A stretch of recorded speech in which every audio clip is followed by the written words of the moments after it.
안녕하세요. 유수진입니다. 이번 시간에는 인공지능 기술을 사용할 때 발생할 만한 사례를 토대로 인공지능 윤리에서 다루는 책임성 원칙과 세부 요소들을 살펴보겠습니다. 오늘 내용을 함께 이야기할 분을 모셨습니다. 네, 안녕하세요. 장윤재입니다.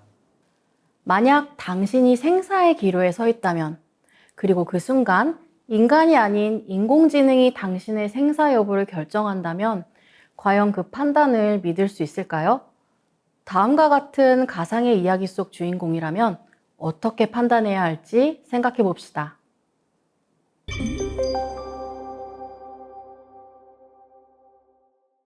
민영 씨는 평소처럼 자율주행 승차 공유 서비스를 이용해 야간 이동을 시작했습니다. 그녀가 탑승한 차량은 운전자가 없는 레벨 4 수준의 자율주행차였고, 실시간 교통 상황을 분석하여 스스로 주행 결정을 내리는 인공지능이 탑재되어 있었습니다.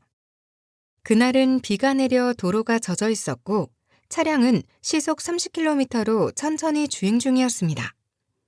그러던 중 도로 중앙에서 한 자전거 운전자가 갑자기 무단횡단을 시도합니다. 차량은 단 1초 만에 3가지 긴급 회피 경로 중 하나를 선택해야 했습니다. 직진하며 급제동을 시도할 경우 자전거 운전자를 치게 되고, 우측으로 조향하면 마주오던 차량과 충돌하여 상대 차량의 운전자가 중상을 입을 수 있었습니다. 가속을 유지할 경우에는 차량이 중앙분리대를 넘으며 전복되어 탑승자인 민영 씨가 치명적인 부상을 입을 가능성이 있었습니다. 인공지능은 결국 우측 회피를 선택했고 마주오던 차량과 충돌했습니다. 그 결과 상대 차량의 운전자는 중상을 입었습니다. 민영 씨는 자신이 살아남았다는 사실에 안도하면서도 이 사고의 책임이 누구에게 있는지를 두고 깊은 고민에 빠지게 됩니다. 그녀는 서비스 제공회사에 사고 직전 인공지능이 어떤 기준으로 결정을 내렸는지 문의했지만, 돌아온 답변은 인공지능은 국제 기준에 따라 행동했으며 판단 구조는 비공개 알고리즘에 기반한다는 설명뿐이었습니다. 시스템을 설계한 개발자들은 인공지능이 최선의 결정을 내렸으며 인간의 개입은 필요 없는 구조라고 주장했습니다. 하지만 민영 씨는 사고 이전에 인공지능이 어떤 기준으로 생명을 판단하거나 위험 회피를 결정하는지에 대한 설명을 받은 적이 없었습니다. 그리고 그 결정이 누구의 생명을 우선시했는지조차 명확히 할 수 없는 상태입니다. 만약 제가 민영이었다면 너무 혼란스러웠을 것 같아요. 살아남았다는 안도감보다 그 결정은 누가 내렸고 누가 책임져야 하지라는 생각이 더 클 것 같아요. 네, 맞습니다. 바로 이럴 때 필요한 인공지능 윤리 원칙이 바로 인공지능의 책임성입니다. 책임성이라면 단순히 누가 잘못했는지 밝히자는 의미인가요? 그 이상이에요. 인공지능이 개발되고 배포되고 사용되는 전 과정에서 생길 수 있는 부정적인 결과에 대해서 누가 책임을 져야 하는지 그 구조를 미리 마련해 두자는 것입니다. 그럼 이 사례에서는 자율주행차를 만든 개발자? 서비스를 운영한 회사? 아니면 그냥 인공지능 시스템 자체가 책임을 져야 하나요? 바로 그 모호함 때문에 책임성 원칙이 중요하다고 볼 수 있습니다. 인공지능은 스스로 법적 책임을 질 수 없기 때문에 책임의 주체를 명확히 나누고 그 과정이 추적 가능하도록 만들어야 합니다. 국제적으로도 이런 책임성을 강조하고 있나요? 물론입니다. 유네스코의 AI 윤리 권고안에서는 인공지능 시스템과 그 결과에 대해 책임과 의무를 보장하는 구조가 반드시 필요하다고 강조했어요. 그리고 이걸 위해선 감사 가능성과 접근성도 반드시 함께 보장되어야 한다고 말하고 있습니다. 감사 가능성이면 사후에 문제가 생겼을 때 AI가 어떤 과정을 거쳤는지 확인할 수 있어야 한다는 거겠네요. 네, 맞습니다. 그리고 EU의 AI 법안에서도 이 부분을 아주 강하게 규제하고 있습니다. 특히 고위험 인공지능 시스템에 대해서는 개발자와 배포자 모두에게 인공지능 시스템 전 생애 주기에 걸쳐 인간 감독 도구를 도입할 의무를 부과하고 있습니다.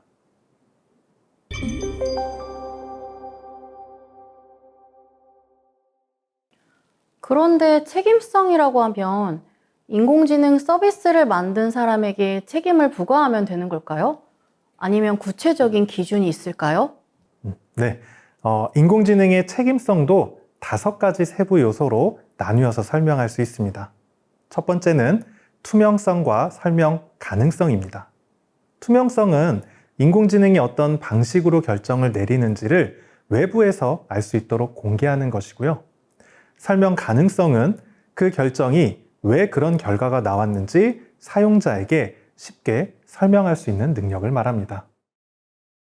유럽에서 월 10유로에 휴대폰 계약을 체결하려던 어떤 개인이 신용평가 회사에서 실시한 자동 신용평가 결과에서 충분한 재정적 지급 능력이 없다고 판단해서 계약을 거부한 사례가 있었습니다. 계약이 거부된 후에 그 사람은 자동화된 의사결정 과정에 대한 명확한 정보를 요청했지만 신용평가 회사는 영업비밀을 이유로 모호한 정보만을 제공했다고 합니다. 결국 이 사건에서 유럽 법원은 기업들이 자동화된 결정에 대해 정확하고 투명하며 이해하기 쉬운 설명을 개인에게 제공해야 한다고 판단하였습니다. 즉, 설명할 수 없는 자동 결정은 책임을 회피하는 것과 다를 바 없다는 것을 분명하게 제시한 판결이었지요. 인공지능이 판단을 잘 설명하지 못하면 신뢰하기 어렵다는 건 알겠어요. 그런데 설명은 잘 하더라도 공정하지 않으면 더 큰 문제가 생기지 않나요? 맞습니다. 그래서 책임성의 또 다른 중요한 요소가 공정성과 비차별성입니다. 인공지능은 모든 사람에게 공정하게 작동해야 하고 특정 집단에 불리하거나 차별적인 결과를 만들어서는 안 됩니다. 우리는 흔히 인공지능이 사람보다 편견이 없을 거라고 예상하지만 꼭 그렇지만은 않습니다. 대표적인 사례가 바로 아마존 기업의 인공지능 채용 시스템 사례입니다. 아마존은 2014년부터 10년간 이력서 데이터를 학습한 인공지능 채용 시스템을 개발해서 사용을 하였는데요. 남성 지원자 데이터를 과다 반영해서 여성 지원자에게 불리한 평가를 내리는 성차별적인 편향이 발견되었다고 합니다. 이런 편향을 완화하기 위해 성별 관련 키워드를 중립화하는 등의 임시적인 수정 조치를 시도했지만 완전히 편향을 없앨 수는 없다는 한계를 깨달았다고 하고요. 그래서 결국 2017년도 이 프로젝트를 전격적으로 폐기하고 인공지능 추천 도구를 채용 결정에 사용하지 않기로 결정했다고 합니다. 인공지능이 이런 과거의 데이터를 학습하기 때문에 그 데이터 안에 있던 차별과 불균형이 그대로 반영이 될 수가 있어요. 그래서 공정성과 비차별성은 인공지능 개발 초기부터 반드시 고려되어야 합니다. 인공지능이 공정하더라도 판단 자체가 잘못될 수도 있는 거잖아요. 그럼 누군가는 인공지능의 판단을 감시하고 필요할 땐 개입해야 하지 않나요? 네, 정확합니다. 그래서 책임성의 세 번째 핵심 요소가 바로 인간의 감독과 개입입니다. 인공지능이 자율적으로 작동하더라도 최종 결정에 대한 인간이 통제력을 갖는 구조가 반드시 필요하게 되는데요. 2024년 1월에 캘리포니아 리프턴 도로에서 풀 셀프 드라이빙 모드가 활성화된 테슬라 모델 3가 보행자를 인식하지 못하고 충돌해 사망하는 사고가 발생했습니다. 해당 사고는 FSD에 제한된 가시성 환경 대응 능력에 대한 의문을 촉발하게 되었고요. 미국 고속도로 교통 안전국에서는 이런 FSD 시스템의 안전 결함 여부를 조사하게 되는 계기가 되었다고 합니다. 이 사건 이후에 미국 고속도로 교통안전국은 이런 FSD 기능이 장착된 차량을 대상으로 도로 시야가 제한된 상황에서의 충돌 사례를 포함해서 평가하는 방법을 더 강화하기도 하였는데요. 바로 이런 인공지능이 오류를 내더라도 사람이 감지하고 바로잡을 수 있도록 기술적인 설계와 정책이 함께 마련되어야 되며 이것이 바로 인간 감독과 개입의 의미가 됩니다. 만약 인공지능이 잘못된 결정을 내려서 사고가 발생했다면 누가 그 책임을 져야 할까요? 인공지능은 사람도 아니고 법적으로 처벌받을 수도 없잖아요. 네, 그래서 바로 여기에서 중요한 것이 책임 소재를 명확히 하고 감사 가능성을 확보하는 것입니다. 즉, 인공지능 시스템이 잘못된 판단을 했을 때 누가 어떤 책임을 져야 하는지를 미리 정해두고 그 결정 과정을 사후에 검토할 수 있는 구조를 갖춰야 하는 것입니다. 2018년도에 애리조나주에서 승차 공유 서비스 회사인 우버가 테스트 중이던 자율주행 차량이 횡단보도가 아닌 곳에서 자전거를 밀고 있던 보행자를 인식하지 못하고 충돌한 사건이 발생했는데요. 미국 연방교통안전위원회의 조사 결과는 안전운전자로 배치된 우버에서 운행 중이던 운행자가 스마트폰을 시청하여 전방과 주변을 제대로 살펴보지 못한 상태였다고 하고요. 우버의 자율주행 소프트웨어도 차도를 벗어난 보행자를 감지하지 못하도록 설계되어 있었다고 합니다. 결국 우버는 애리조나주에서 진행 중이던 이런 자율주행 테스트를 중단하게 되었고요. 미국 연방교통안전위원회는 불충분한 안전 문화와 시스템 설계 결함을 문제 삼고 이후에 이런 유사 시스템 전반에 대한 감사 가능성 확보를 위해 조사를 실시하였다고 합니다. 바로 이런 감사 가능성은 인공지능의 판단 과정을 기록하고 추적하고 분석할 수 있어야 하며 이를 통해 책임 소재를 명확히 할 수 있어야 합니다. 이렇게 하지 않으면 책임은 누구도 지지 않으면서 피해자만 남게 되는 문제가 발생하게 됩니다. 즉, 인공지능 시스템이 잘 작동하는 것을 넘어서 사고가 났을 때 그 경로를 명확하게 밝히고 누가 책임질지를 구조적으로 보여줄 수 있어야 한다는 것이 바로 책임 소재와 감사 가능성이라고 할 수 있습니다.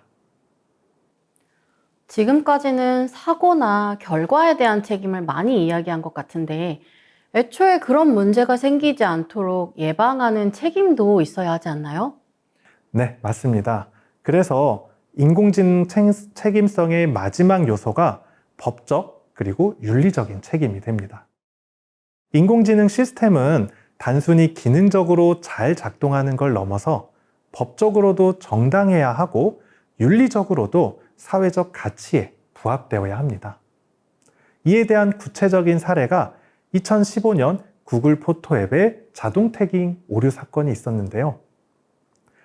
2015년에 출시된 구글 포토 앱이 사용자의 사진에 자동으로 태그를 달아주는 자동 태깅 기능 과정에서 흑인 사용자의 사진을 고릴라로 분류하는 오류를 보면서 논란이 발생되었다고 합니다.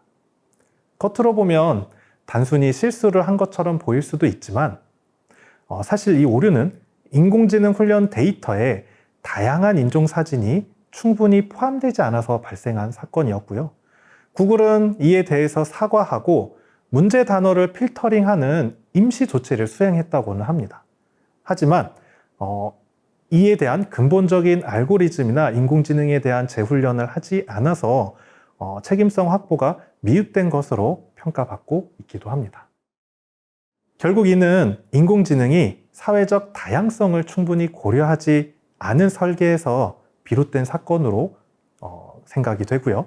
그래서 인공지능 시스템의 설계 단계에서 인종적 다양성과 사회적 책임성을 강화해야 한다는 필요성을 제기하게 된 사례이기도 합니다. 인공지능이 사람을 분류하거나 인식할 때는 더 민감하고 조심스럽게 설계해야 하는데 이는 단순한 성능의 문제가 아니라 사람의 존엄성과 연결된 문제이기 때문이기도 한데요. 그래서 윤리적인 책임이란 인공지능이 사회적 약자나 소수자에게 해를 끼치지 않도록 예방하고 배려하는 책임이기도 하고요. 이건 단지 기분 나쁜 실수가 아니라 인권 침해와 차별 문제로도 이어질 수 있기 때문에 법적 책임과 윤리적 원칙을 함께 고려해서 인공지능을 설계해야 할 것입니다. 결국 인공지능을 만드는 사람들은 개발자이기도 하지만 사회적 책임을 지는 시민이기도 하기 때문에 이를 사용하는 사용자도 인공지능 시스템이 법적 기준과 윤리적 가치에 맞게 잘 작동하는지를 요구할 수 있는 권리와 역할이 있다고 볼 수 있습니다.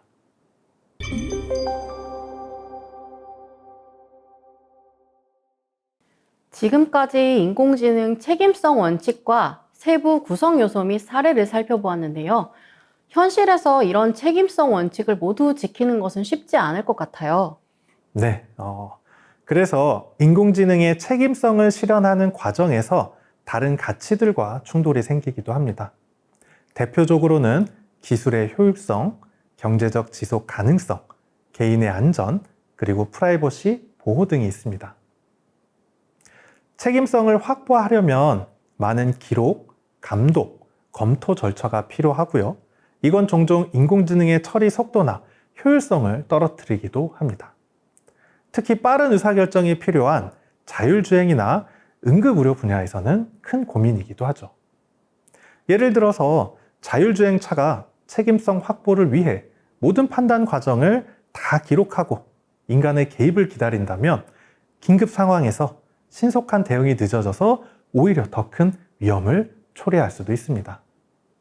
또한 기업의 입장에서는 책임 구조를 명확히 설계하고 유지하는데 많은 비용이 부담되기도 하는데요. 그래서 이런 수익성과 지속 가능성 사이에서 책임성을 어느 정도 희생하려는 유혹이 생기기도 합니다.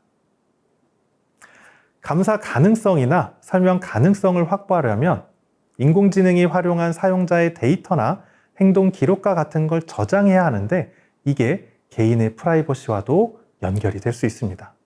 그래서 우리는 단순하게 책임성을 무조건 지켜야 한다는 입장이 아니라 다른 가치들과 함께 어떻게 하면 균형 있게 조율할지를 고민해야 하고요. 책임성과 효율성, 프라이버시, 안전 중 어느 하나를 고르는 게 아니라 상황에 따라 균형 있는 선택과 설계가 필요하다고 볼 수 있습니다. 지금까지 우리는 인공지능의 책임성 개념과 그 세부 요소들에 대해 살펴봤습니다. 인공지능이 판단을 내릴 수는 있지만 그 판단에 대한 책임은 결국 인간에게 돌아옵니다. 자, 다시 민영이 이야기로 돌아가 볼까요? 네, 인공지능의 책임성 원칙에 따르면 민영이는 다음과 같은 고민을 해야 될 것 같은데요. 먼저 이 사고가 일어나기 전에 나는 자율주행차의 판단 기준에 대해서 충분히 안내를 받았는지, 또 인공지능이 내린 판단 때문에 다른 사람이 다쳤다면 나도 책임을 져야 되는 건 아닐지, 인공지능의 결정이 정당했는지, 설명도 듣지 못했는데 내가 이 기술을 신뢰해서 사용해도 되는 것인지, 그리고 그렇다면 이 사고의 책임은 누구에게 있는 건지, 인공지능을 설계한 사람 아니면 서비스를 운영한 회사일지 등을 고민할 필요가 있습니다. 이 질문들은 단순히 민영이 개인의 고민으로만 끝나선 안 되고요. 인공지능이 우리 사회에 점점 더 깊이 들어오는 지금 우리 모두가 마주하게 될 질문들입니다. 책임성이라는 것이 단지 문제가 생기면 누구의 잘못이냐 이런 것만 따지는 것은 아니기 때문이죠. 책임성은 인공지능이 설계되고 운영되는 전 과정에서 누가 어떤 원칙에 따라 어떤 기준으로 판단하고 행동했는지를 명확히 하는 과정이기도 합니다. 그 과정을 투명하게 기록하고 설명하고 감시하고 무엇보다 사회 전체가 함께 책임을 나누기 위한 구조를 만드는 게 바로 책임성이라고 할 수 있습니다. 정리하자면 책임성은 인공지능 시스템이 개발되고 배포되고 활용되는 모든 과정에서 그 결과에 대한 책임이 누구에게 있는지를 명확하게 하는 윤리적인 원칙이라고 할 수 있습니다. 이 책임성을 실현하기 위해서 우리는 앞에서 살펴보았던 5가지 세부 요소를 함께 고려해야 할 것입니다. 첫째, 투명성과 설명 가능성은 인공지능 결정 과정이 외부에 드러나야 하고 그 이유가 사용자에게 이해될 수 있어야 하고요. 공정성과 비차별성은 인공지능이 특정 집단을 차별하지 않고 모두에게 공정하게 작동해야 하는 것을 말합니다. 세 번째인 인간 감독과 개입은 인공지능이 스스로 모든 판단을 내리도록 방치해서는 안 되며 인간은 언제든 개입할 수 있어야 한다는 것이고요. 네 번째로 책임 소재와 감사 가능성은 문제가 발생했을 때 누가 책임을 져야 하는지 그 과정을 추적할 수 있는 시스템이 필요하다는 것입니다. 마지막으로 5번째인 법적 및 윤리적 책임은 인공지능이 법적 기준을 따를 뿐만 아니라 인간의 존엄성과 사회적 가치를 해치지 않아야 한다는 것을 의미합니다. 네, 지금까지 인공지능 윤리, 그 중에서도 인공지능 책임성 원칙에 대해 살펴보았습니다. 감사합니다. 감사합니다.